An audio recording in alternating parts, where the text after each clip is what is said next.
Mahigit 70 pamilyang nasunugan sa Tondo, Maynila kanina. Nagdoble kayod ang mga bumbero para hindi madamay ang katabing eskwelahan doon. Balita hatid ni Bam Alegre. Mula sa malayo, ganito kakapal ang usok sa sunog na nangyari sa Barangay 123 Tondo, Maynila bago mag-alas 3 ng madaling araw. Sa karagdagang kuha mula sa barangay, ganito naman kalaki ang apoy sa mga apektadong bahay. Umabot hanggang ikalawang alarma ang sunog na hudyat para sa pagresponde na hindi bababa sa 8 fire truck. Pero mahigit 50 fire truck ang dumating para mas mabilis na maapula ang apoy na malapit sa isang public school.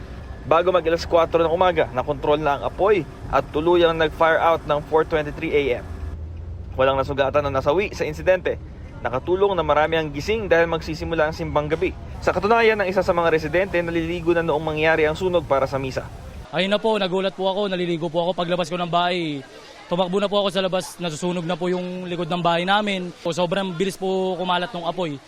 Humigit kumulang 70 pamilya na sunugan ayon kay Kagawad Amor Escala ng Barangay 123. Patuloy pa rin ang assessment ng barangay sa bilang ng mga naapektuhan.